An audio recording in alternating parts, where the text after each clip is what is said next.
अलका जी, महाराज जी आपके चरणों में दंडवत प्रणाम। महाराज जी, मैं आपसे क्षमा मांगना चाहती हूँ। जब भी मैं जप करती हूँ तो आपसे और राधा रानी से अर्थ मांगती हूँ। महाराज जी, कोई बात नहीं, जो चाहिए वो मांगते रहिए। जिस दिन श्री जी चाहेंगी, जैसा चाहेंगी, या तो कामना की पूर्ति कर देंगे या कामना ही हटा देंगे। हम उनके बच्चे, हम कहाँ जाएं? हमें भूख लगेगी तो भोजन मांगेंगे, हमारे अंदर कामना है तो कामना मांगेंगे। आप कृपाल हो, ऐसा कृपा करो कामना ही ना रह जाए।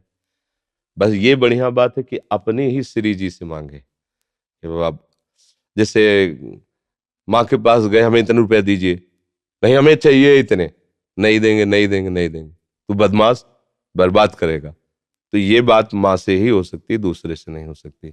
आप दूसरे से रुपये मांगो तो कहेगा हमारा काम करो, जाओ उसको 5 थप्पड़ मार के आओ, 100 रुपया देंगे। दूसरा आपको फंसाने का काम करेगी, लेकिन माँ 5 थप्पड़ मारेगी, 1 रुपया नहीं देगी, क्योंकि जानती है ये बिगड़ जाएगा। और अगर जानती है कि ठीक से चल जाएगा तो 11 मांगने पर 21 दे देगी। तुम चिंता क्यों करते हो? बस ऐसे ही अनंत वात्सल्य लिए हमारी श्री जी हैं। अगर हमारे रुपया मांगने से हमारा जो सुख का हेतु भगवत प्राप्ति छूट जाएगी तो नहीं देंगे। अगर लगता है हाँ सही ढंग से प्रयोग की आवश्यकता है तो बिन मांगे दे देंगे। पर हम मांग रहे हैं तो हम श्री जी से मांगे, हम ये नहीं कहते ना मांगो। तुम्हें जो भी अंदर लगता है कि मांगना चाहे तो अपने प्रभु से मांगो, क्योंकि ये वही देंगे जिससे आपका कल्याण होगा। और नहीं तो फिर नहीं देंगे, चाहे जितना मांगते रहो। और अगर ना भी मांगो तो जब जो आवश्यकता होगी वो देख रहे हैं। चाह और आवश्यकता में अंतर होता है, ये ध्यान रखना। चाह में और आवश्यकता में अंतर होता है। आवश्यकता पेट भरने की, चराचर जगत को देते हैं। चाह है कि इस होटल का आवे, इस होटल, तो अब फिर तुम्हें परेशान होना पड़ेगा। आवश्यकता है तन ढकने की, भगवान सबको, जिनको वस्त्र से तन नहीं ढकना होता उनके रोए ऐसे दे देते हैं कि तुम्हारे शॉल कंबल उनकी गर्मी से फेल हैं। वो ऐसे उनके रोए ऐसे होते, सर्दी छू भी नहीं सकती। देखो कितने कृपालु हैं। जिन पक्षियों को भगवान खुला रखते हैं उनमें ऐसे रोए देते हैं कि जिससे उनका शरीर हिट बना रहे। भगवान बड़े कृपालु हैं। अब हमको चाहिए कि अमुक कंपनी, तो चलो मेहनत करो। नहीं, सबके लिए यथा योग्य भगवान वस्त्र भोजन आवश्यकता की वस्तु देते हैं। चाह की पूर्ति के लिए आपको फिर क्रियाएं करनी पड़ेंगी। और अचाह हो जाओ तो भगवान स्वयं जिम्मेवारी ले लेते हैं। भगवान आपको वैसे ही पोषित करेंगे जिससे आप भ्रष्ट नहीं होगे। अगर चाह करनी तो फिर आपको क्रियाएं करनी पड़ेगी, फिर मेहनत करनी पड़ेगी।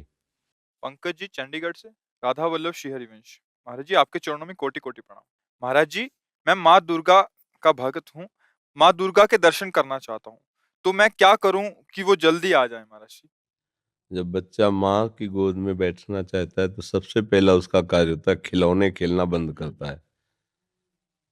माँ उसके पास खिलौने भेजती है। जितना वो माँ की तरफ बढ़ने की कोशिश करेगा, माँ कार्यरत है तो उसे खिलौना भेजेगी, दे दो ये सब। वो अगर उन खिलौने से ना खेले, रोए, तो फिर घर के किसी सदस्य को प्रेरणा करती है, बिटिया उठा ले गोद में थोड़ी देर। वो उससे भी चुप ना हो तब फिर वो दौड़ के आ जाती है। भाव, पहले हमको इन भोगों का त्याग करना होगा जिन भोगों में हम खेल रहे हैं। फिर हमारी अनुकूल मांगे हमारे सामने आएंगी, माँ से ना मिलने के लिए बाधा बनकर। हम उन मांगों को भी जो सोचा था, चाहा था, वो मिले, पर हम उसे स्वीकार न करें और रोते ही रहें, तो फिर मां नहीं रुक सकती। वो तो वात्सल्य में कुपुत्रो जायते क्वचिदपि कुमाता अनुभव। फिर वो आकर के साक्षात, पहले हमारी सामर्थ्य तो होनी चाहिए माँ के दर्शन हो। हमारी माँ कोई प्राकृतिक माँ है क्या? आद्या शक्ति अनंत महामहिम है। वो ऐसी थोड़ी कि इन प्राकृतिक नेत्रों से ऐसे, जैसे अपनी अम्मा को ऐसे देख लेते हैं ऐसे। वो केवल तुम्हारी माँ थोड़ी, जगत माता है। और वो आद्या शक्ति है, ईश्वरी है। कोई ऐसे थोड़ी कि ऐसे देख लोगे। पहले भोगों का त्याग करो और उनकी शरण में होकर के अंदर से उनके नाम मंत्र, उनके विज्ञ जो महापुरुष जन है उनसे मंत्र लेकर और उनके भावना से भजन करो। माँ का साक्षात्कार रामकृष्ण परमहंस जी ने जब के सिद्ध हो गए ना, फिर माँ का दर्शन कोई खिलवाड़ है? फिर कृष्ण और काली में कोई अंतर थोड़ी उन्हें दिखाई दे रहा था। पूरा जगत उन्हें भगवत स्वरूप नजर आया। तो माँ का साक्षात्कार मतलब ब्रह्म साक्षात्कार।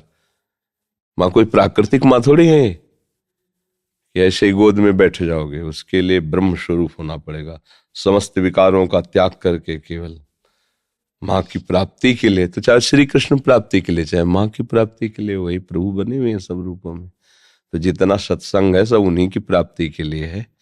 आप पहले तो विकारों से बचिए, ब्रह्मचर्य का पालन कीजिए, खूब नाम जप कीजिए और लक्ष्य बनाइए कि देवी जो सर्वभूतों में व्याप्त शक्ति है, मैं उसका अनुभव करना चाहता हूँ।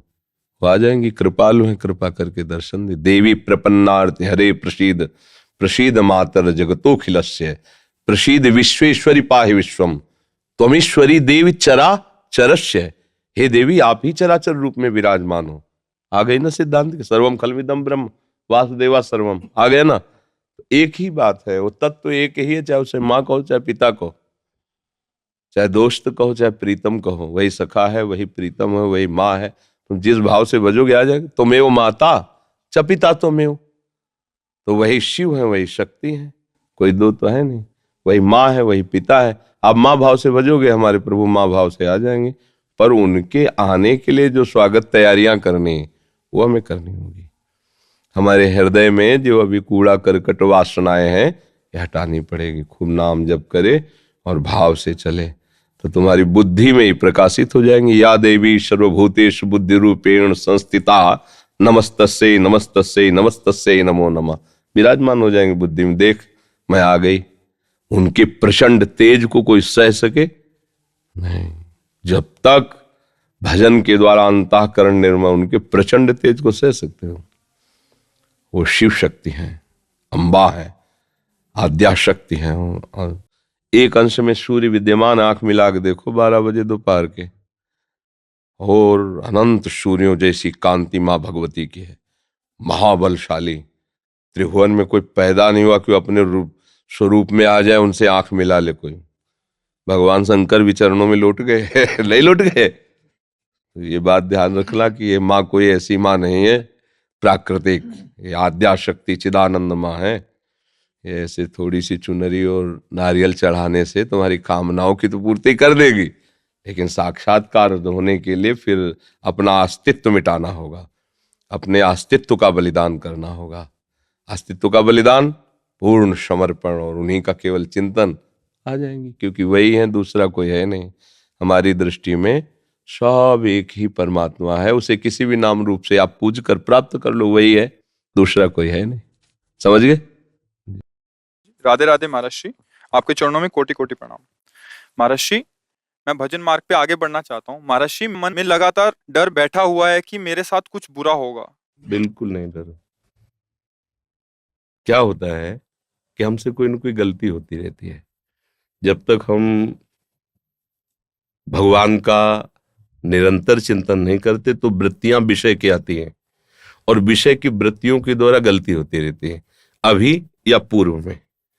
उन गलतियों का परिणाम आता भय, दुख, शोक, बंधन, निंदा, जन्म मरण। एक क्रम है उसका। ये जो मन में भय आया है ना, ये कोई पूर्व का कर्म है जो अज्ञान आवृत करके मुझे भयभीत कर रहा है। एक जगह ऐसी जहां आपको कोई भय नहीं सता सकता, वो है भगवान के चरणारविंद। अगर उनका तुम में अपनापन हो जाए तो हर समय आप देखोगे कि भगवान का बल आपके अंदर जागृत है, फिर कहीं भय नहीं रहेगा। हमारा मन कई तरह से भयभीत होता है। हमारी प्राप्त सुख सामग्री न नष्ट हो जाए, हमारा प्राप्त सम्मान न नष्ट हो जाए, हमारा प्राप्त पद न नष्ट हो जाए, हमें प्राप्त शरीर न नष्ट हो जाए, इन्हीं बातों का भय रहता है। और ये सब परिवर्तनशील, इसमें भय नहीं करना है। जब रात्रि थी तो दिन आ ही रहा है, और दिन है तो रात्रि आएगी। कोई भी ताकत इसको रोक नहीं सकती है। भगवान श्री राम का राज्याभिषेक सुबह होने वाला है। पूरी अयोध्या आनंद से मगन है, और सुबह उनको 14 वर्ष का वनवास हो जाता है। पूरी अयोध्या में शोक छा जाता है। तो हम डरे क्यों? हम प्रभु के बच्चे हैं, प्रभु के अंश हैं हम, फिर हमें डर क्यों लग रहा है? कोई कर्म है जो हमको भयभीत कर रहा है, इसलिए हमें ऐसा कर्म करना चाहिए कि वो कर्म नष्ट हो जाए और भय हमारे हृदय में न रहे। भगवान की शरणागति का पहला लक्षण है निर्भय, दूसरा है निश्चिंत, तीसरा है निशोक। जितने भी भय हैं अधर्म के कारण लगते हैं, ध्यान रखना। कहीं भी चाहे जितना गुप्त रूप से अगर छोटा सा भी अधर्म हुआ है तो सबसे पहले वो आपको भय प्रदान करेगा, फिर जलन प्रदान करेगा, फिर विघ्न रूप में वो आ जाएगा, रोग रूप में, समाज के प्रतिकूल व्यवहार रूप में आपके सामने आ जाएगा, फिर हमारा संतोष भाव बिगड़ जाएगा। भूल करके भी कोई असत आचरण न करे, और जो असत आचरण हमारे भूल से हो गए हैं उनके निदान के लिए हम, जैसे एक कांटा दूसरे कांटे से निकलता है, ऐसे हम ऐसा बलि सत आचरण करें जो उसको नष्ट कर दे। वो है भगवान का भजन, दूसरा कोई नहीं। अगर हमें जो नाम प्रिय भगवान का, राम कृष्ण हरि ओम नाम जप कर रहे हैं, और दूसरों में भगवत भावना अत्यंत आवश्यक है निर्भय होने के लिए। जब तक हम किसी को व्यक्ति मानते रहेंगे तब तक हमें भय लगा रहेगा। हमें यह है कि ये व्यक्ति संचलित भगवान से है और भगवान मेरे हैं, तो ये वही करेगा जो मेरा कल्याण होगा, मेरा मंगल होगा। ये बिल्कुल मेरा मंगल नहीं कर सकता।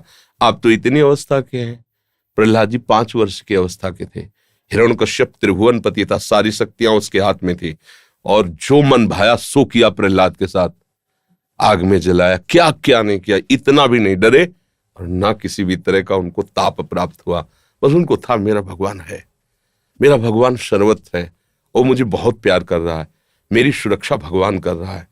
एक तपस्वी परीक्षा लेने के लिए चक्रवर्ती सम्राट महाराज अम्बरीश जी के पास जाता है, केवल इस बात से कि मैं तपस्या का धनी हूं, ये राजा होते हुए मेरे से भक्ति में कैसे बड़ा माना जा सकता है। परीक्षा के लिए गए और उनसे चूक हो गई। इतने महाभागवत को उन्होंने दोष ना होने पर दोषारोपण कर दिया, वो एक आगे कथा है लंबी, और कृत्या उत्पन्न कर दी। एक कदम पीछे नहीं हटे अम्बरीश जी, ऐसे ही खड़े रहे, क्यों उनको पता है मैं भगवान का हूं, सब में भगवान की सामर्थ्य है। अगर ये कृत्या का विधान भगवान ने किया मुझे नष्ट करने को, नष्ट कर सकती, अन्यथा नहीं। क्या हुआ, सुदर्शन चक्र प्रकट हो गया, कृत्या को नष्ट किया और दौड़ा करके पूरे त्रिभुवन में जलाया। दुर्वासा जी को मारा नहीं, क्योंकि वो भी भगवान के जन थे। हमें अगर भगवान पर विश्वास हो जाए और ये भावना हो जाए कि सब भगवान की शक्ति से संचलित है। देखो, प्रभाव अलग अलग हो सकता है यंत्र का, लेकिन बिजली तो एक ही है। हीटर में, कूलर में, चाहे वो शीतलता प्रकट करे, वह गर्मी प्रकट करे, या कोई कार्यरत हो या अकार्य, बिजली तो बिजली है। ऐसे ही कोई दुष्ट स्वभाव वाला है या अच्छे स्वभाव वाला है, वह या क्रियारत है या शांत है, सब में भगवत तत्व विराजमान है। हमें ये बात आ जाए कि तुम निर्भय हो जाएंगे, निश्चिंत। मेरे पास जो कुछ है वो कितना है, इतना छोटा सा है, अनंत ब्रह्मांड है। उन ब्रह्मांडों को रचने वाले भगवान को कितना समय लगा है ब्रह्मांड रचने में, इतना। इसे निमेष कहते हैं, इतना निमेष, भ्रकुट विलास, इतना भ्रकुटी विलास सृष्टि लय हुई, इतने समय में रच गया है। तो मेरे मालिक हैं। अगर किसी कारण से मेरा पद जाता है, मेरा प्रभाव जाता है, मेरी संपत्ति जाती है, मेरी अनुकूलता जाती है, तो मेरे स्वामी 1 सेकंड में इससे बड़ी अनुकूलता दे देंगे।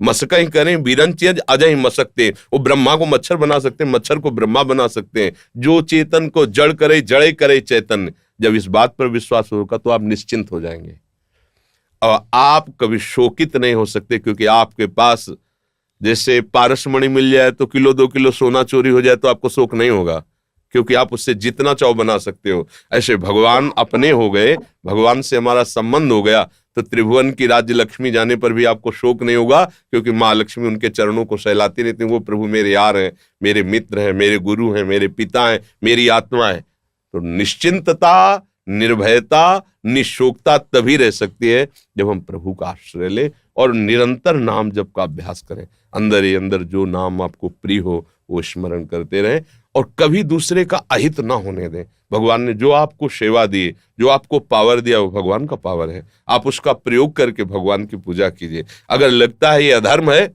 तो चाहे कोई मारे भले हमें, हम उसका साथ नहीं देंगे। अगर लगता है धर्म है तो चाहे कोई मारे हमें, हम उसका साथ नहीं छोड़ेंगे। इसमें भगवान प्रसन्न हो जाते हैं। भगवान धर्मो रक्षति रक्षता, जो धर्म की रक्षा करता है धर्म।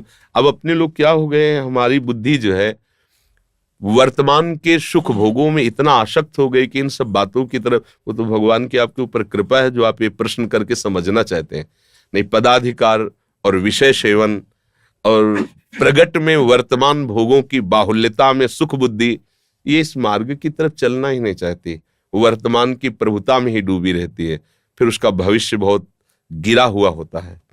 क्योंकि अगर हमारे सत आचरणों के प्रभाव से पद मिला है, सेवा मिली है, और अगर हमने सत आचरण अब संग्रह नहीं किए तो पूर्व के खत्म हो जाने के बाद हमारी गति खुद हम देख लेंगे कि हमारा निर्णय क्या होगा। ये टिकाऊ नहीं है, न ये शरीर टिकाऊ है, न ये पद टिकाऊ है, न ये संपत्ति टिकाऊ आपके पास जो है। ये कभी किसी और की थी, ये पद किसी और का था, कल किसी और का होगा। ये सृष्टि का क्रम है। आपको सेवा मिली है, सेवा कर लीजिए और स्वामी को प्रसन्न कर लीजिए, तो ऐसा पद मिलेगा जो कभी परिवर्तन नहीं होता।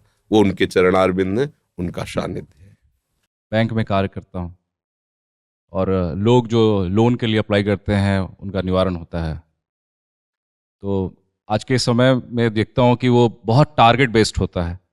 हमें एकदम लक्ष्य होता है। बैंक वाले कुछ आपको देना ही है, कस्टमर कहीं से लाओ कुछ करो, बस आप भागते रहें। कभी कभी तो लगता है कि हम किस चीज़ों के पीछे भाग रहे हैं, इसका क्या होगा। हाँ, अभी आपके ऊपर भगवान की कृपा है तो बुद्धि काम कर रही है, लाभ ले लो इसका। इसको एक मनोरंजन के तरीके पे लाओ, इसको ज्यादा मानसिक चिंतन में मत लाओ। ये संसार एक स्वांग है, स्वांग सिनेमा नाटक, और इसके पूरा का पूरा नाटक करने वाला, नाटक कराने वाला, नाटक की जो भी अभिनय की वृत्ति, वो सब एक के द्वारा ही प्रकट। जगन नाटक वही भवा, गोपाल शास्त्र नाम में भगवान का एक नाम, उसी का नाटक करो। तो आप स्वांग करो, आप इसमें सत्य का आरोप मत करो, आप एक नाटक कर रहे हो। तो जो आपको बैंक की सेवा मिली, जितना प्रयास कर सकते हो सच्चाई से उस स्वांग का निर्वाह करो, तो नाट्य अभिनय कराने वाला आपको इनाम देगा, इस नाटक से मुक्त कर देगा। सुनना, हर समय भगवत नाम जब करने की चेष्टा करो या करते रहो, और जो कर रहे हो अच्छे से करो, पर स्वांग करो। जैसे एक स्वांग में दो पुरुष, एक पत्नी बनता है, एक पति बनता है, दोनों पति पत्नी का स्वांग करते हैं, दोनों को पता है कि पर्दे के पीछे हमारा इसका कोई संबंध नहीं। ठीक ही ये पर्दा है माया का, इसमें स्वांग जो दिया गया है, पति पुत्र पत्नी कर्मचारी जो भी, उसको आप अच्छे तरह से निर्वाह करो। पर वो स्वांग केवल जो डायरेक्टर है उसकी प्रसन्नता के लिए कर रहे, फीस वो देगा। डायरेक्टर है श्री कृष्ण, फीस है जीवन मुक्तता। अगर आप ईमानदारी से अपने काम को करते हुए नाम जप करोगे तो संसार का कार्य भी आपको जीवन मुक्त कर देगा, भगवत प्राप्ति करा देगा। समझ रहे ना? देखो, रैदास जी अपने कठोता में अपना ही काम करते तो बड़े बड़े सिद्धों को परास्त कर दिया। ऐसे रैदास जी की कहीं छवि नहीं है। वो अपने बीच चौराहे पे बैठ के जूता गांठते थे, लेकिन राम राम राम राम राम राम, उसका परिणाम क्या हुआ? बड़े बड़े सिद्ध उनके रहस्य को नहीं जान पाए। तो आपको जो कर्म मिला है वो आपकी पूजा है, और उसका फल है, पूज्य कौन है? श्री भगवान। बात बन गई। अगर हम उससे सत्य मानकर करेंगे तो हमारा चिंतन ही नहीं जाए। जैसे आप इस समय जो भाव व्यक्त कर रहे हैं वो आप उसे सत्य मान रहे हैं। रोल है, जैसे आपको शराबी का रोल दिया जाए, वो आप बढ़िया निभाए, तो आपने कोई बोतल पी रखी थी क्या? वो पानी रंग भरा और ड्रामा पूरा, जब बाहर निकलोगे ना तो लोग क्या गजब का रोल किया है। तो बस इस रोल से बाहर निकलने के समय मालिक बोले क्या गजब का रोल किया, कहीं पता नहीं यार, कहीं चूक नहीं की, तो मालिक तुम्हें मुक्त कर देगा। केवल नाटक है। हमें बाबा जी का स्वांग मिला है, आपको गृहस्थी का स्वांग मिला है, दोनों अपने अपने रोल इस मंच पर ठीक निभाए और दोनों को एक ही फीस मिलेगी, जीवन मुक्त हो जाना, भगवत प्राप्ति हो जाना। इसमें फर्क नहीं पड़ता, इसमें फर्क नहीं पड़ता कि बाबा जी को कोई और भगवत प्राप्ति होती है और गृहस्थी को कोई और होती नहीं। बस अपने स्वांग में चूक गए तो फिर तुम्हें उसी स्वांग में भेजा जाएगा। अभी चलो, अभी ट्रेनिंग पास करो, अच्छा रोल, अच्छा का मतलब ठीक जो आपको। अर्जुन क्या कह रहे हैं? हम सन्यास लेके भजन करेंगे। बोले भगवान ने कहा तुम्हें स्वांग सन्यास का नहीं लेना है, तुम एक वीर योद्धा के अभिनय में हो, वही अभिनय करो, तुम काटो इनको और इसका परिणाम होगा मेरी प्राप्ति। अगर तू समझता है कि तू काटेगा तो देख, विराट रूप में दिखाया, मैं इनको चबा गया हूं जैसे लौंग इलायची चबाई जाती। केवल तू निमित्त मात्र बन जा। तो निमित्त मात्र बन जाओ, स्वांग की बुद्धि और बल वो सब प्रभु दे रहे, हमको बस स्वांग करना है, मस्त हो जाओगे। जब आप असलियत में तो फंस जाओगे। अब असलियत में थोड़ी सी होता है। और स्वांग करने वाला ऐसा स्वांग करे कि देखने वाले को असली समझ में आवे। एक बार नाटक हो रहा था कि अंग्रेज लोग भारतीय स्त्री को मतलब कष्ट दे रहे थे, एक गरीब परिवार को ऐसे, तो वही एक भारतीय बहुत सुलझे हुए नेता बैठे, जूता उतारा, मारा मंच से ऐसे, जो अंग्रेज बना हुआ सीधे लगा। उसने माइक पकड़कर कहा, आज तक मुझे इनाम जो नहीं मिला वो मिला। मेरे अभिनय से तन्मय हो गया और तन्मय होकर इसने सच्ची बात मान ली। यही अभिनय की महत्ता है। सब तुम्हें सच्चे माने पर तुम्हारा अभिनय अभिनय ही रहे। जैसे अभिनेता अभिनय करने में जानता है कि गोली नहीं लगी पर मरने का पूरा स्वांग करना है। हमारा ब्याह नहीं हुआ पर पत्नी का पूरा स्वांग करना है। बेटा नहीं है, 2 घंटे के लिए आया है पर पुत्र का स्वांग कर। ऐसे ही, न तुम्हारी कोई पत्नी न तुम्हारा कोई बेटा है, न ये तुम्हारा शरीर है। स्वांग मिला है कुछ वर्षों के लिए, ठीक से निभा लो, भगवान के पास चलो। राधा राधा राधा। नमीश आहूजा जी पटियाला से। राधा वल्लभ श्री हरिवंश। महाराज जी आपके चरणों में कोटि कोटि प्रणाम। महाराज जी, श्री जी की कृपा से मैं 7 साल से प्रतिदिन मंदिर जाता हूँ, प्रतिदिन नाम जप भी करता हूँ, पर मेरे जीवन में जब भी कोई प्रतिकूलता आती है या कोई कार्य सफल नहीं होता तो मेरे शरीर के रिश्तेदार मुझे कहते हैं, कहाँ गए तुम्हारे भगवान, प्रतिदिन मंदिर जाने का क्या फायदा हुआ। जब वो ऐसा कुछ भगवान के विषय में बोलते तो मुझे बहुत गुस्सा आता है। महाराज जी मेरा मार्गदर्शन करें। देखो, अज्ञानी जन तो कुछ भी बोलते रहेंगे। अभी मंदिर जाना या कुछ भी सत्कर्म करना नई खेती है, पर माल तो पुराना ही खाना पड़ेगा। अभी जो पूर्व स्टॉक है गोदाम में वही चलेगा। फसल आगे वाली जब आएगी तो उन जो भी प्रश्न करे कि मंदिर जाते हो तो क्या हुआ, तो किसान पहले खेती तैयार करता है, फिर बीज बोता है, फिर सिंचाई करता है, महीनों सेवा करता है, खूब पैसे लगाकर उसे बल प्रदान करता है खेती को। फिर जाके जब राशि का समय आता है, जैसे निकल गया, अब 1 मन गेहूं बोने वाला 60 मन गेहूं उसी से काट रहा है। अब जब 1 मन गेहूं फेंक दिया और दूसरे दिन उसके पास रोटी के लिए नहीं, अब उसे कोई उपहास करे कि बेवकूफ है ये, फेंक के आया 1 मन, कम से कम पिसवाता तो 1 हफ्ते चलता, क्या करेगा वो 1 मन। तो चुप रहो, 4 महीना चुप रहो, इसके बाद वो 1 मन 60 मन तुम्हें जब देगा तब उसको बताना कि ये देखो 1 मन फेंका था, अब 60 मन आया है। तो अभी आपका मंदिर जाना, भगवत आराधना करना, ये नया कर्म है। ये जब फलीभूत होगा तब तक पता नहीं वो देखने वाले रहें कि ना रहें।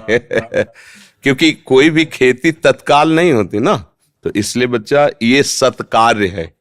सत्कार्य कभी व्यर्थ नहीं होता। जब असत कार्य नहीं बिना दंड दिए रहता तो सत्कार्य तुम्हें मंगल किए बिना कैसे रह सकता है। हाँ, ये जरूर है कि पूर्व जन्म के हमारे कुछ ऐसे कर्म हैं जो हमें भोगने ही पड़ेंगे। हाँ, तो इसमें कभी भगवान पे अश्रद्धा न करे। हाँ, उसको जैसे हम कई बार सत्संग में सुनाया है, उदाहरण से बात समझ में आ जाती है। 1-2 मित्र थे, स्कूल में साथ पढ़ते थे। जब थोड़े सयाने हुए तो एक गलत मार्ग में चला गया। धनी घर का था, शराब पीना, वैश्यागमन करना, जुआ खेलना, बस ऊट पटांग गनत। और एक था गरीब घर का था, वो गंगा नहाना, नाम जप करना, मंदिर जाना, ऐसे शुरू कर दिया। अब जो जिस मार्ग में चलता उसमें उसकी और बढ़ोतरी होती, वो और गंदा, ये और भगत, तो इसने ब्याह भी नहीं किया, नाम जप। और वो तो मतलब जितनी गंदगी। एक दिन दोनों मित्रों की मिलान हो रही थी, वो उधर से आ रहा था और ये इधर गंगा नहा के नाम जप करते हुए जा रहे थे। तो जे देखा मित्र से इतना बड़ा खजूर काटा होता ना, इतना बड़ा काटा पार कर गया। वो भगवान का नाम लेते हुए बैठ गए और वो लॉन्ग बूट पहने हुए नशे में एकदम। बोले, देख लिया तेरे भगवान ने क्या किया, पूरा जीवन हो गया ना गंगा नहाते हुए, अब क्या, देख मेरे पास वैभव, क्या कमी है। लोग जहां जाते 4 लोग आओ बैठते, मौज मस्ती, कहते थे हमारे साथ रहे, मौज मस्ती में रहेगा। अब इतना कह के तो चला गया। 4 कदम बढ़ने पर उसको एक अटैची मिली जिसमें हीरे थे। लौट के फिर आए, बोले, देख रहे तेरे कांटा लगाओ मेरे। अब तो उसका विश्वास नष्ट हो गया कि यार मतलब वास्तविक कुछ नहीं है ये सब, गंगा नहाना है सब, चला गया। इतने में जब किसी का विश्वास टूटता है तो भगवान उसको, जैसे आपको यहां भेज दिया, या भगवान स्वयं समझा देंगे, क्योंकि विश्वास भगवान पे किया ना तो वही समझा, ये ड्यूटी है उनकी, वो समझा देते। कोई ऐसा शास्त्र पढ़वा देंगे, कोई प्रवचन सुनवा देंगे, अच्छा ऐसा आपके या अंदर ही विवेक जागृत, ये उनके हाथ का बात है, वो क्या करते हैं। भगवान एक ब्राह्मण के रूप में वयोवृद्ध तपस्वी, अरे बेटा तुम्हारे कांटा लग गया क्या, राम राम। बोले, नाम मत लो, पूरा जीवन हो गया नाम लेते हुए, हमको क्या मिला, वो हमारा मित्र है, शराब पीता, व्यभिचार करता, नाना प्रकार के, और देखो उसे अटैची में, यहाँ भोजन की व्यवस्था नहीं, पूरा जीवन हो गए। बोले पहले कांटा निकाल लेने दो। वो भगवान थे, इस सर से कोई पीड़ा नहीं। कहा बेटा तुम देखना चाहते हो कि उसको ऐसा क्यों है, तुम्हें ऐसा क्यों है?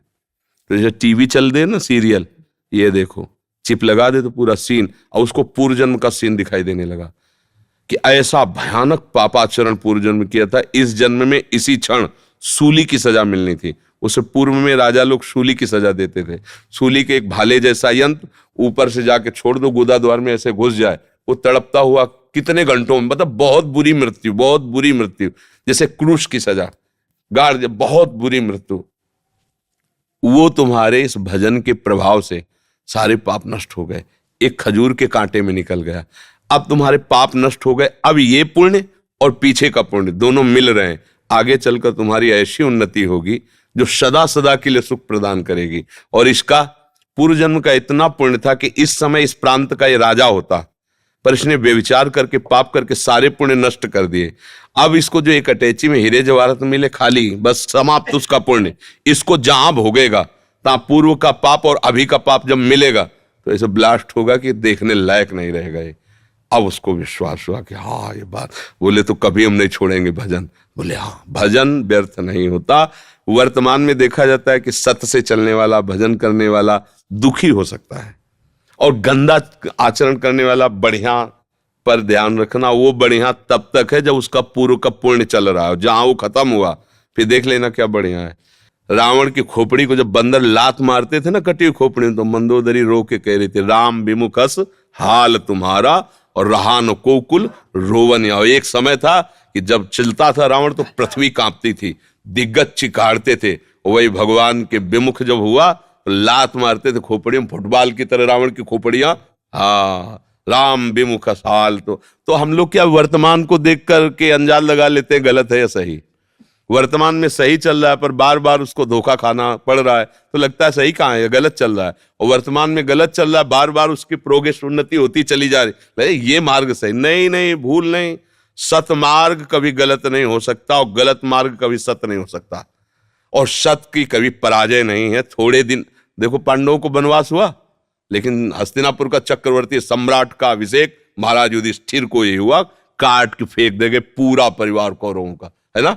थोड़ी दिन के लिए दुर्योधन, दुशासन सब फूल रहे थे, वो बेचारे कष्ट पा रहे थे वन में, लेकिन परिणाम भगवान श्री कृष्ण और धर्म जिसकी तरफ है, जय उसी। तो थोड़े दिन कष्ट मिलना कोई मतलब बुरी बात नहीं, परिणाम बढ़िया हो ये बात देखें। थोड़े दिन मौज मस्ती हो, परिणाम तो फिर परिणाम। अब मौजे मस्ती में तो जेलें भरी हैं, ये जेल काहे भरी है, एम भरी है।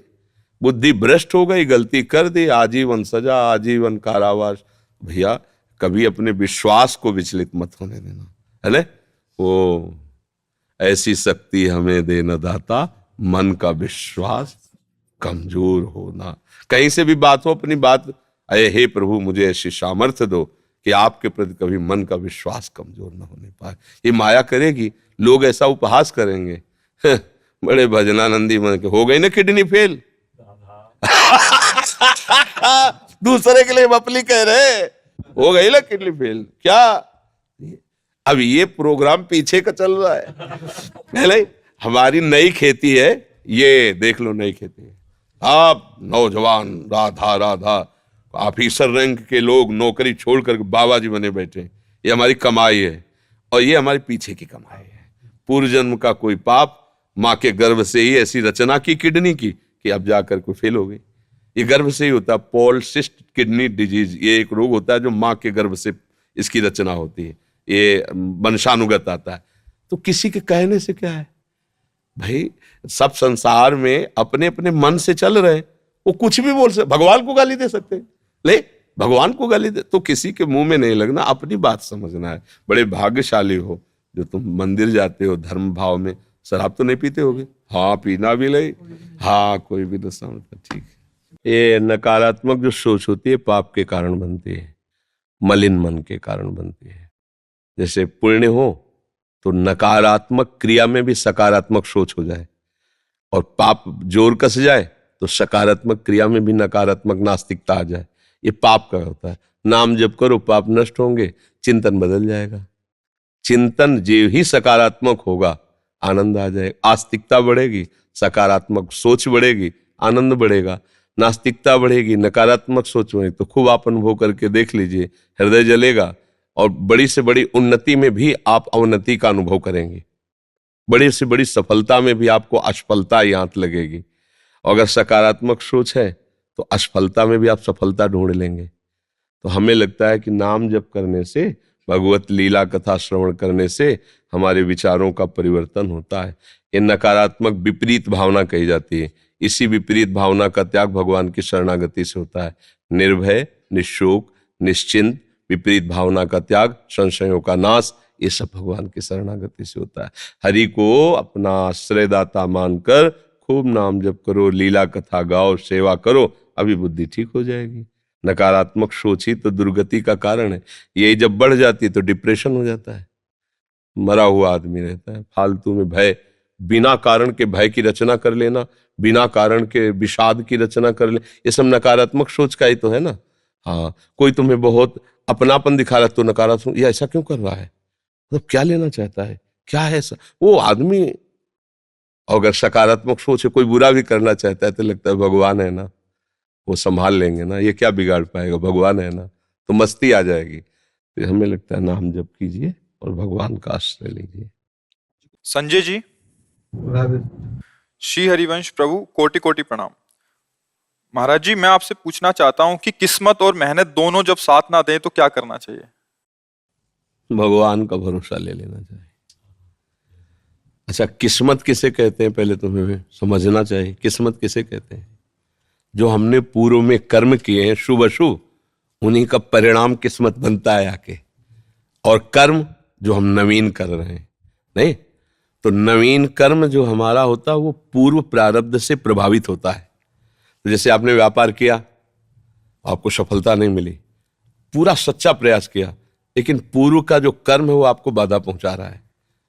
जो पाप है वो अगर आपका व्यापार सफल हो गया तो आप सुख भोगोगे ना, वो नहीं सुखी होने देगा। कौन?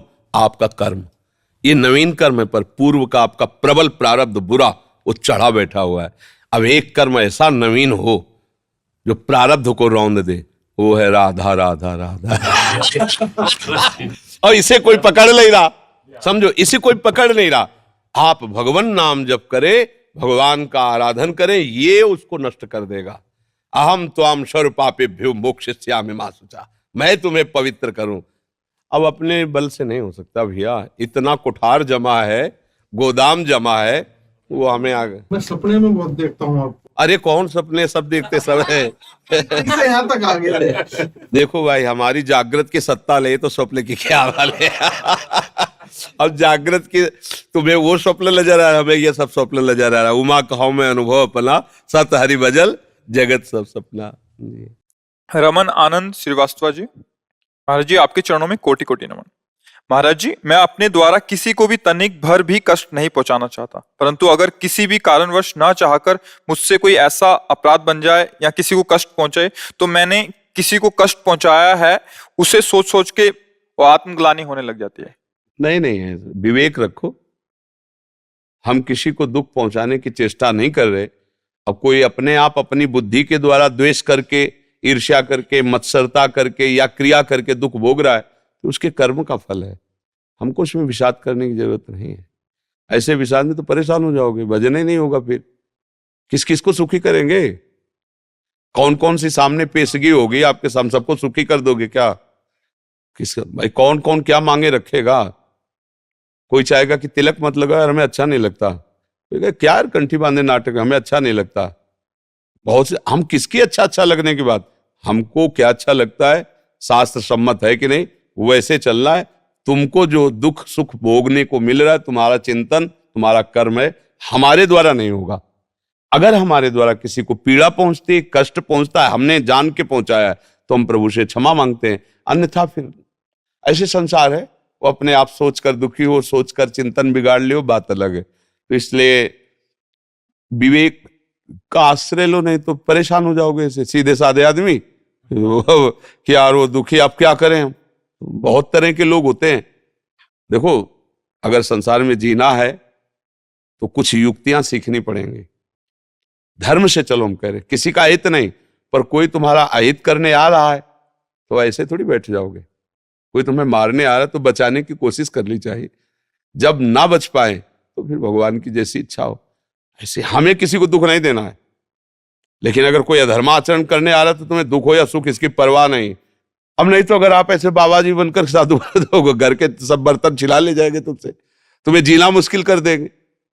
एक बार नारद जी निकले तो एक गांव के लोगों ने कहा कि यहाँ का एक सांप बाम्बी में रहता है, बड़ा भयंकर, पूरा गांव डरता है।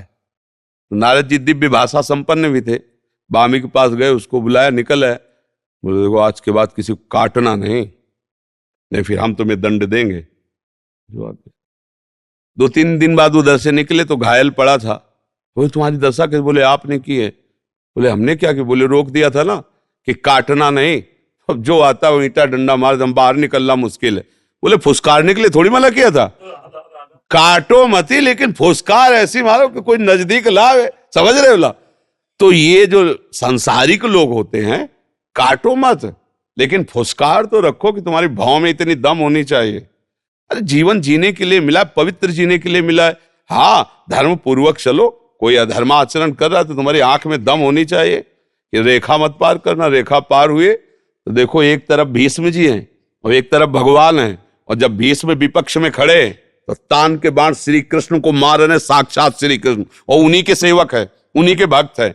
खेल खेलना सीखो। कुछ एकदम सरल हृदय के जल होते ना, तो उनको लगता है किसी को दुख न पहुंचे, किसी को क्षोभ, अब ये मुंह बनाए कैसे इसको प्रसन्न करूं, तो कभी नहीं प्रसन्न कर सकते। तुम ये लिख लो, हम अपनी बात कहते हैं। मान लो तुम तो गृहस्थ में रह के सोचते हो हम बाबा जी हैं, हमें लगता है मेरे द्वारा कभी किसी को भूल कर भी असंतुष्टता ना हो, और जब कोई असंतुष्ट जरा से दिखाई देता है तो मुझे लगता है क्या मेरे से गलती हो गई। फिर विचार आता है क्या वो अपनी सोच में असंतुष्ट है तो उसे हम कैसे सुधार सकते हैं। वो हमारी बात माने तो अभी सुखी हो जाए, तो हम भी नहीं सुधार सकते। अगर आप सुधरना ना चाहो ना तो हम भाए बाएं लगे रहेंगे, क्या होगा? आप बात मान लो, अभी बात सुधर जाए।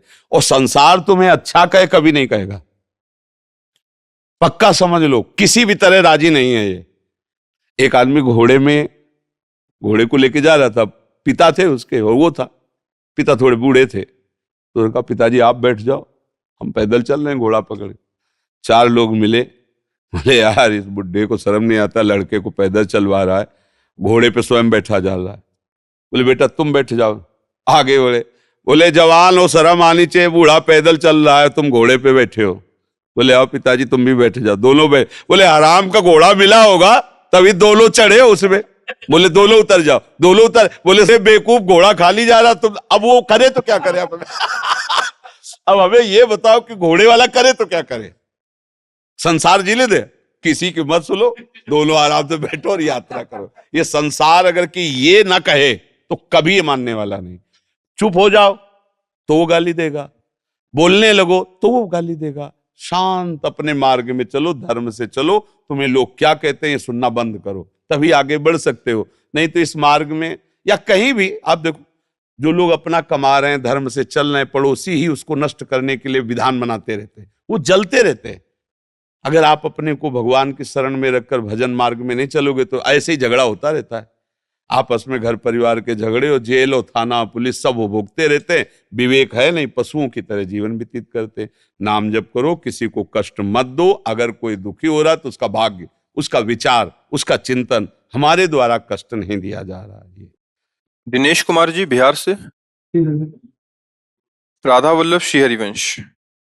महाराज जी, बचपन से ही स्वामी रामसुखदास जी महाराज जी के शरणागति पुस्तक पढ़कर भगवत शरणागति के मार्ग पर चलना शुरू किया, परंतु कोई प्रगट में मार्गदर्शक नहीं होने के कारण पतित हो गया, ब्रह्मचर्य अधोगामी हो गया। 2.5 साल से सत्संग नित्य सुनता हूँ और राधा राधा राधा वल्लभ श्री हरिवंश जप करने का भी प्रयास कर रहा हूँ, फिर भी अखंड ब्रह्मचर्य नहीं रह पा रहा। कृपया मार्गदर्शन करें कि अब अखंड ब्रह्मचर्य रहकर आपके द्वारा। अखंड ब्रह्मचर्य बहुत कठिन बात है, बहुत कठिन बात। उसके लिए निरंतर सानिध्य चाहिए, प्रगट।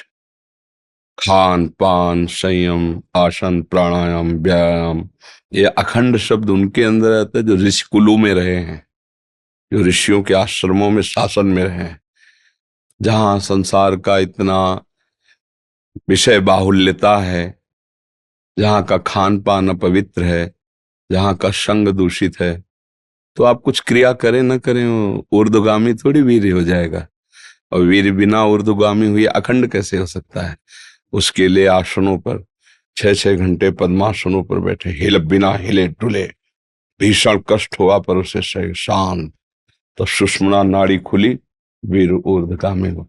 प्राणायाम के द्वारा प्राणों का संयम, शरीर को व्यायाम के द्वारा स्वस्थ, आसनों के द्वारा वश में कर लेना, आहार के द्वारा पवित्र बुद्धि करना, इंद्रिय भोगों का दृश्य श्रवण संभोग इनसे दूर रहना, इंद्रिया पवित्र, तब जाके वीर ऊर्ध्वगामी होता है।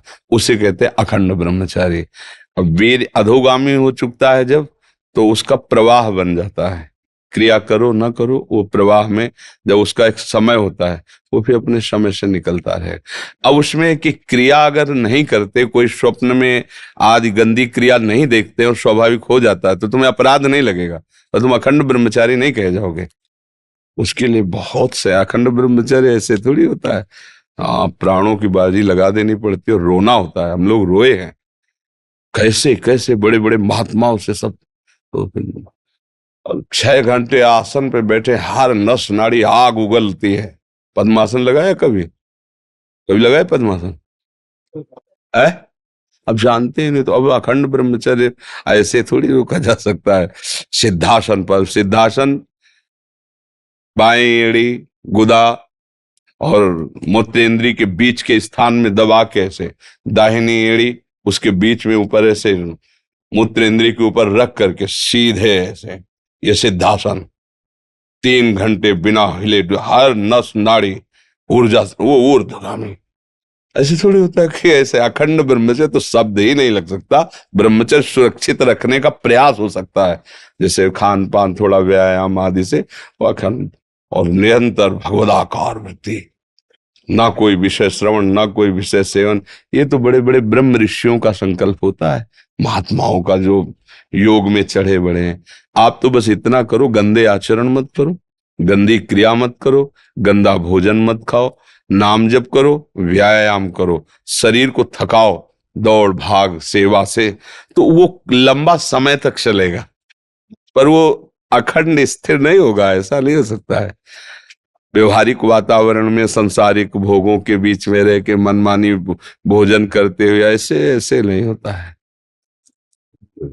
शून्याकार वृत्ति, ताओ, प्राण संयम, मन पवित्र, जितेंद्री और फिर वीर ऊर्ध्वगामी। बहुत मतलब ये शब्द तो मतलब नहीं हो सकता, क्योंकि यही अवस्था होती है ऊर्ध्वगामी करने की। तो या तो आप बाबा जी होते और फिर हम देखते कि हाँ बचपन से प्रयासरत हो, तो फिर उसमें अब आप जानते हैं कि पद्मासन कैसे कहते से, तो ऊर्ध्वगामी कैसे? मेरुदंड 6 घंटे 8 घंटे एकदम 90 अंश के कोण में सीधा, श्वास को बिल्कुल शांत, पास बैठा हुआ है लेकिन तुम्हारी श्वास नहीं सुनाई, ऐसा नहीं, चल रही कि नहीं चल रही, एकदम शांत, प्राण संयम में, तब सुषुम्ना नाड़ी खुलती है, फिर ऊर्ध्वगामी, फिर तो मतलब जब ऊर्ध्वगामी हो गया तब अखंड ब्रह्मचारी शब्द आता है नहीं? हाँ, अखंड तो छोड़िए, पर ब्रह्मचारी बनने की चेष्टा कीजिए, अधिक से अधिक इसका संयम हो, स्वयं से कोई गंदी चेष्टा न हो, कोई गंदा दृश्य नहीं, तो धीरे धीरे फिर लंबा समय खिंचता चला जाएगा, धीरे धीरे ऐसा होता है जी। जसविंदर कौर जी, राधे राधे महाराज जी। महाराज जी, जब हम किसी दुनिया की वस्तु की तरफ जाते हैं और मेहनत करने पर भी कुछ फल नहीं मिलता, तो हमें उस रास्ते को छोड़ देना चाहिए या स्वीकार कर लेना चाहिए कि ये भगवान की इच्छा है? हाँ, यदि वो सत्य मार्ग है, धर्म पूर्वक किया जा रहा है और उसका सही फल आपको नहीं मिल रहा है, तो हारना नहीं चाहिए। इस बार सही नहीं मिला तो आगे मिलेगा, क्योंकि अगर हमारा वो फल में विघ्न पड़ रहा है तो कोई पूर्व का कर्म है जिसका नाश हो रहा है, फल नहीं प्राप्त हो रहा, पर ये मार्ग सही है इसलिए हम हटेंगे नहीं, तो हमें एक दिन फल की प्राप्ति अवश्य हो जाएगी। ये तो मतलब प्रमाणित बात है।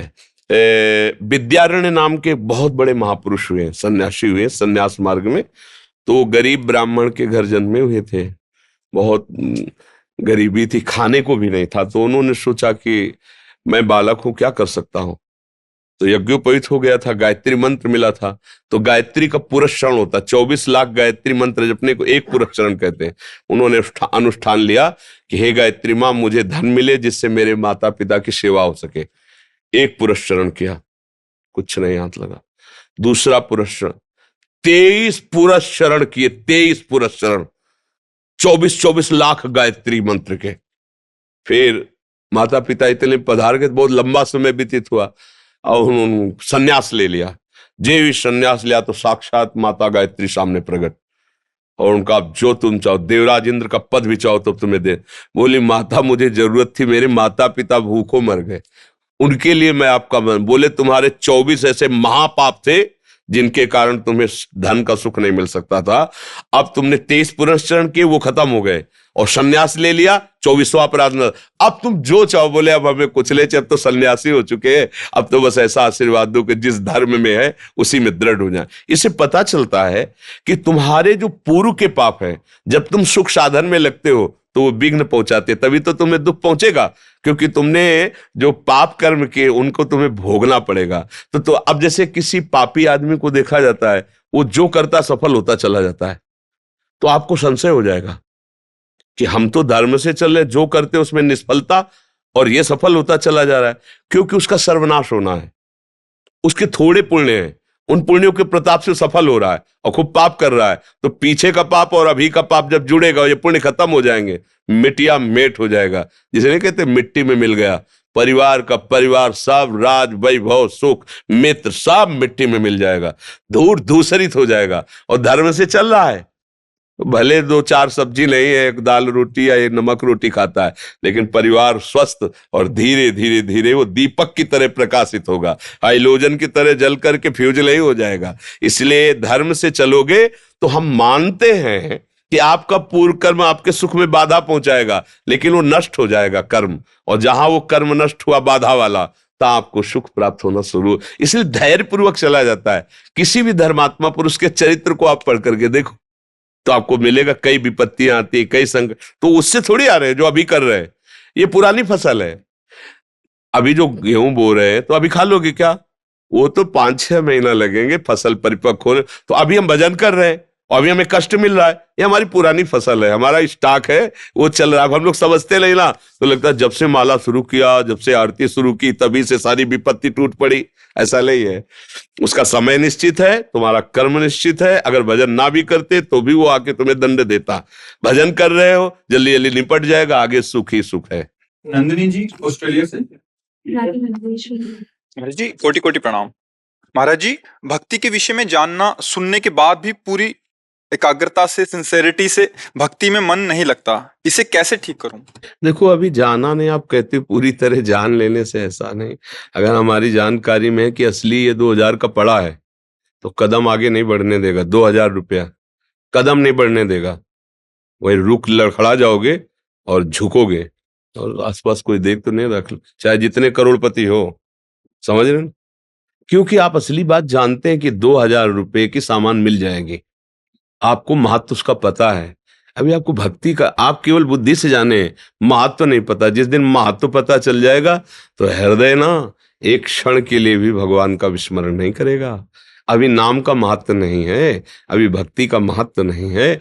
बातें बना लेना देखो अलग बात होती है, बातों को सुन लेना अलग बात होती है, बातें सुना देना अलग बात होती है, लेकिन उसका महत्व जागृत हो जाना। जैसे कंजूस आदमी 1-1 रुपया बचाता है, 1-1 रुपया बढ़ाता है और 1-1 रुपया संभाल के रखता है, ऐसे ही भक्तजन जो महत्व जान गए, आधा आधा आधा एक श्वास में और अधिक नाम जप लें, और अधिक। और कोई अगर कह दे कि तुम भजनानंदी हो क्या, एकदम बचाता नहीं, हम तो केवल भगवान के सहारे जी रहे, काम से भजन हो रहा, बचाता है बचाता है, तब दिव्य भक्ति का रस आ जाता है। अभी महत्व नहीं जाना, सुनते रहिए, जब आपकी समझ सच्ची हो जाएगी तब तद विस्मरणेन परम व्याकुलतेति।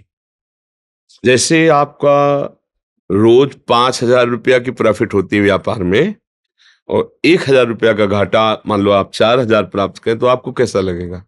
केवल 1000 में आपको उदासी लगेगी ना कि यार, मतलब कैसे 1,000 का घाटा कैसे हो गया?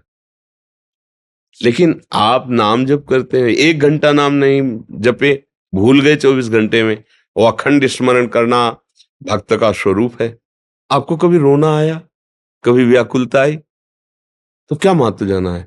1,000 का महत्व जाना है तो भले कहो कि कोई बात नहीं, लेकिन अंदर अंदर आपके चलेगा कि यार थोड़ी सी चूक हो गई। अगर हम प्रयास कर लेते तो 4 की जगह 6 भी कमा सकते थे।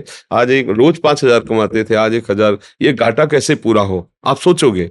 लेकिन दिन भर में आपने कितना भगवान का भजन छोड़ा, इसका कभी आपको गम हुआ, कभी दुख हुआ आपको? क्यों नहीं हुआ? क्योंकि महत्व नहीं भाई, 1,000 रुपए के बराबर भी नाम का महत्व नहीं है।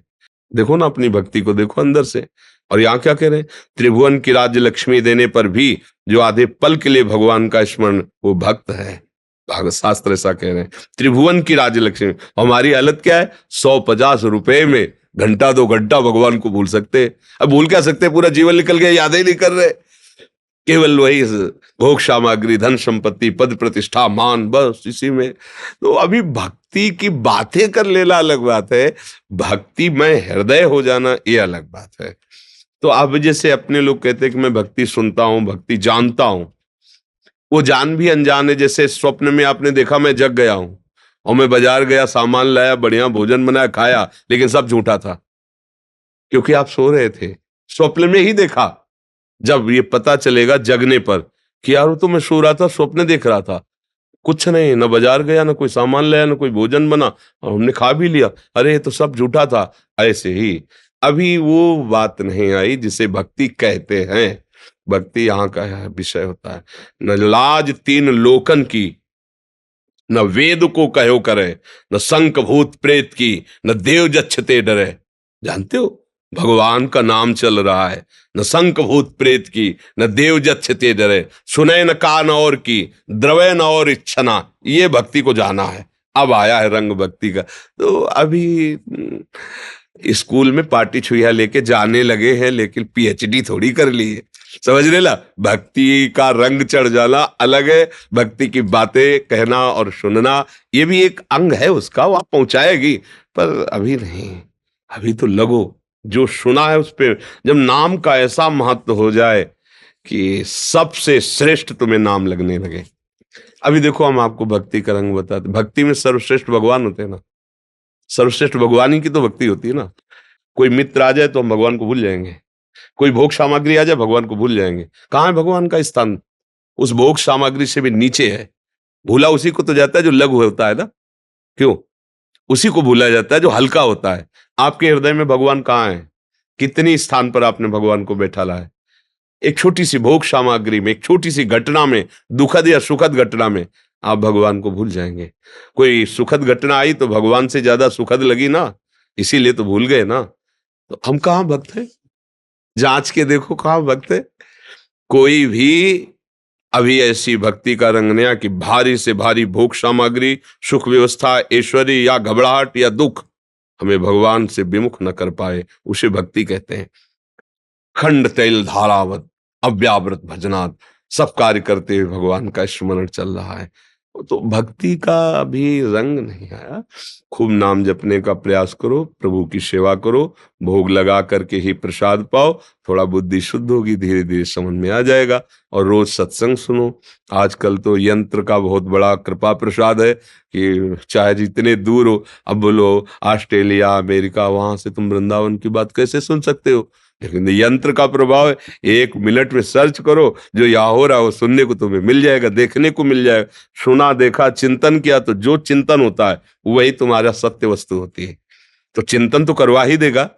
जब हम वृंदावन के संतों का दर्शन करेंगे, उनकी बात सुनेंगे, तो चिंतन नहीं होगा, वृंदावन का चिंतन होगा, संतों का, भगवान का। तो चिंतन ही हमारा बढ़ता चला जाए तो भक्ति का रंग आ जाएगा।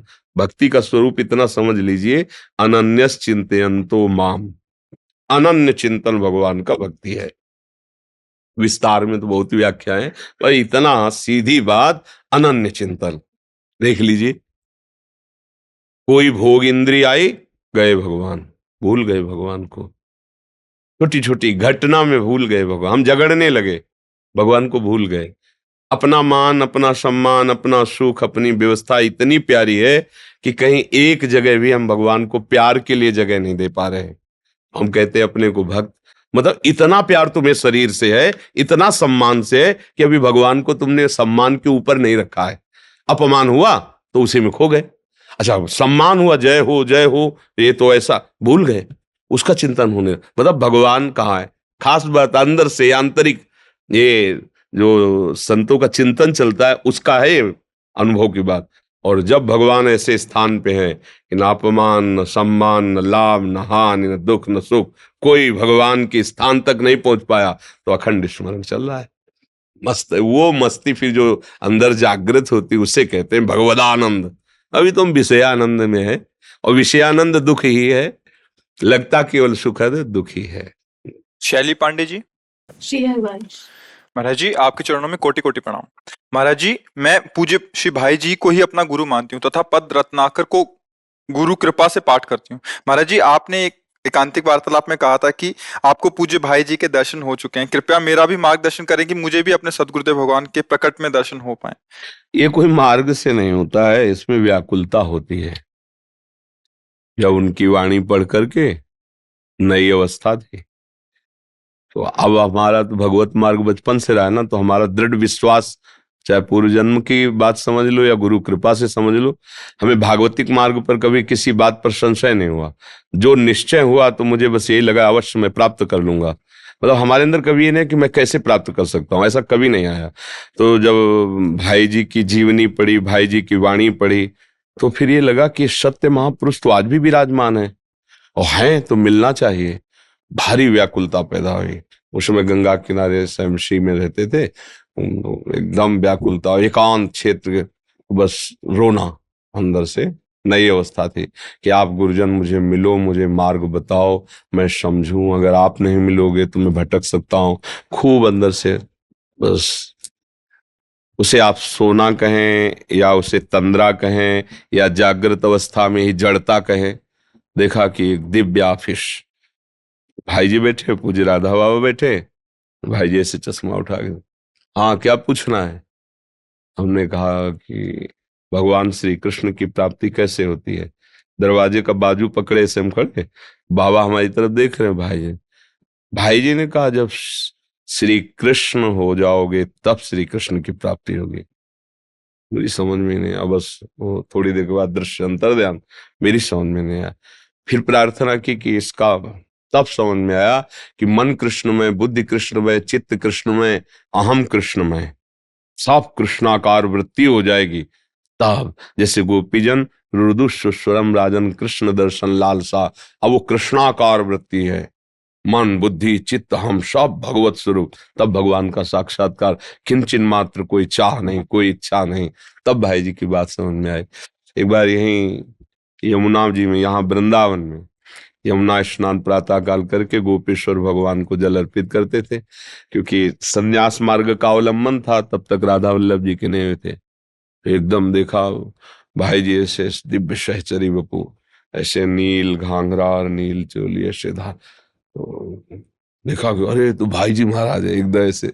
तो जब हमारा प्राण तदात्म हो जाता है और हम व्याकुल हो जाते हैं, तो फिर दर्शन हो जाता है। वो हैं, क्योंकि भगवान और भक्त अभेद हो जाता है। अब वो भगवान में और भाई जी में इतना अंतर नहीं है, और वो हैं यही है, वृंदावन में है ना, क्योंकि प्रिया प्रीतम तो यही है ना वृंदावन में। तो हमारी व्याकुलता चाहिए। वो व्याकुलता ऐसा नहीं कह सकते कि इतना हो, ऐसी हो, जिया ना जाए अंदर की बात कि अब नहीं, अब अगर नहीं तो फिर प्राण निकल जाएंगे। बस उसी समय अनुभव होने लगता है, महापुरुष जन कृपा करने लगते हैं। इसमें कोई साधन नहीं, प्यार कोई सिद्धांत से, प्यार का अलग सिद्धांत होता है, प्रेम का एक अलग सिद्धांत होता है। उसमें कैसे जिया जाए, अपने प्राण प्यारे के बिना कैसे जिया जाए, चाहे इष्ट में हो या गुरुदेव में हो। जब ये बात आ जाती है तो दरस बिन दूखन लागे नैन, मीरा जी कह रहे हैं, दरस बिन दूखन, पूरी रात व्यतीत हो जाती है। हे गिरधर, पूरा दिन रास्ता देखते हो जाती है, कैसे कैसे, जबकि समाये हुए हैं रोम रोम में गिरधर। तो नाम जप कीजिए और उन्हीं से प्रार्थना कीजिए कि आप हमें दर्शन के पहले दर्शन की व्याकुलता दीजिए। ऐसी लालसा कि ब्रह्मादिक के भोग सब विषम लागत ताहि, नारायण ब्रजचंद की लगन लगी है जाए। मुझे आप चाहिए बस। तो वो एक जो पागलपन चढ़ता है ना प्रभु के लिए, वो उसका लिखा पढ़ी वाली बातें नहीं, वो अलग होता है। बिल्कुल उन्हीं से प्रार्थना कीजिए, वही ऐसी गतिमति देते हैं। फिर और वो कहीं दूर थोड़ी है, जहां आप हो वही वो है। आपके हृदय में सबसे नजदीक वही है जिसे हम गुरु माना है, जिसे इष्ट माना है। हमारे हृदय से भी वो हमारे समीप नजदीक है, क्योंकि हृदय की रचना जो है ना, वो प्रकृति से है और वो परमात्मा स्वरूप है। हमारा अंश भी परमात्मा, वो प्रकृति के रचना से भी बहुत नजदीक हमारे हैं। पर जब हमारे अंदर इतनी व्याकुलता हो जाए, जैसे एक शिष्य ने पूछा गुरु जी से कि भगवान के दर्शन कब होंगे, उनका व्याकुलता आ जाए तब। तो कैसी व्याकुलता होती। बोले आओ चलते हैं यमुना स्नान करने, ले गए। और जो इस शिष्य डुबकी लगाई से ऊपर चढ़ बैठे, और थोड़ी देर तो सह गए, जब श्वास और दबा दिया एकदम। बोले गुरुजी अगर अब और रुक जाते तो प्राण निकल। बोले ऐसी व्याकुलता जैसी वायु लेने के लिए हुई ना, ऐसी प्रभु के लिए जिस उसी क्षण प्रभु मिल जाएंगे। अब वो व्याकुलता के अब जिया नहीं जा रहा, अब नहीं जिया जा रहा। जो अंदर की बात है, अंदर आग लग गई, विरह से हृदय जल रहा है, वो प्रभु देख रहे हैं। फिर वो दूर थोड़ी रहते हैं, आंखों में, चित्त में, मन में, बुद्धि में, रोम रोम में, बाहर भीतर। उद्धव जी ने यही तो देखा गोपियों को कि एक श्री कृष्ण मथुरा में बैठे, लेकिन इनके श्री कृष्ण तो इनके रोम रोम में समाये गए, इनके नेत्रों में समाये हुए हैं। बस उन्होंने कहा अभी तक हम लोग को उन श्री कृष्ण का परिचय नहीं हुआ जिनसे गोपी जन प्यार करती है। गोपियों की चरण धूलि की वंदना की है। खूब नाम जप करो और इष्ट आराध्य देव गुरुदेव से प्रार्थना करो जो अपनी व्याकुलता दे, अपना प्रेम दे। महाराज जी, भाई जी, एक अलौकिक विभूति पुस्तक में पूज्य सदगुरुदेव भगवान भाई जी ने भाव समाधि में युगल मंत्र बोला था, क्या हम उसे गुरु मंत्र मानकर जप कर सकते हैं? बिल्कुल, क्या शब्द तो हटा ही दीजिए। बताया परमार्थ में संशय बिल्कुल नहीं। बिल्कुल जब हमने गुरु स्वीकार किया है तो उनका वो मंत्र हमारे लिए गुरु मंत्र है, और उसे स्वीकार करके ना कभी मुख से बोलिए ये बात और ना वो मंत्र, दोनों बात समझो कि क्या ऐसा नहीं, क्या शब्द हटा दीजिए। और आज से इस बात का प्रश्न नहीं होना चाहिए। हमारे गुरु हैं, हमने वर्ण किया है, मंत्र मिल गया है मुझे, हो गए, बस चुपचाप सिद्धांत से चलिए। अगर उसमें आपको ही संशय रहा तो फिर बात क्या बन गई? किसी से सपोर्ट की जरूरत है। हमने जिसका वर्ण किया किसी के सपोर्ट से है ना, कि वो सपोर्ट कर दे तो हम मान लें, वो सपोर्ट ना करे तो हम ना माने। नहीं तो हम सपोर्ट करो या ना करो, तुम्हारे सपोर्ट से ही मतलब नहीं। ब्रह्म ऋषि जन आकर सप्त ऋषि पार्वती जी से कह रहे हैं कि सुना है आप तपस्या कर रहे हो वर प्राप्ति के लिए जी। तो भगवान शंकर में क्या है, मृग चर्म धारण करते हैं, चिता की भस्म लगाते हैं, जटाओं का बवंडर है। अरे ऐसे दूल्हा तुम्हें मिला दे तो वैकुंठ में विराजमान भगवान श्री हरि है शायद। महादेव में क्या गुण है? गुण समुद्र भगवान श्री हरि। उनका माना महादेव अवगुण भवन। अवगुण में एक भी गुण नहीं, माना आपकी बात। महादेव अवगुण भवन, विष्णु सकल गुण खान, पर जेहि का मन जैसन रमय ते ते ही सम।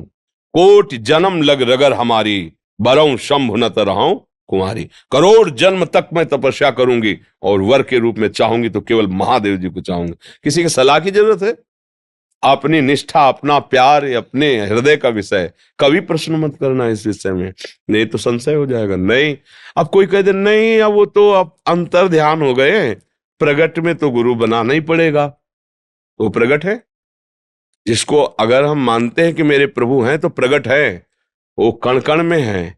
अगर सत्य है तो त्रिकाल सत्य है, त्रिकाल सत्य है तो इस समय भी है। फिर हमें क्या संशय करना? बस अपने भाव में दम होनी चाहिए। बात यह है, अपना भाव किसी के सपोर्ट में नहीं होना चाहिए। वो सपोर्ट हटा ले तुम्हारा भाव गिर जाए, नहीं, किसी का कोई सपोर्ट नहीं। सीधे हृदय से स्वीकार किया, बस बात बन गई। और जब उनको आगे बढ़ाना होता तो आगे बढ़ा देते हैं, उनको आगे जैसे बढ़ाना होता है। हाँ, एक जगह कस के पकड़ लो, वही सब बना देंगे, क्योंकि वही एक है परम तत्व, दूसरा नहीं।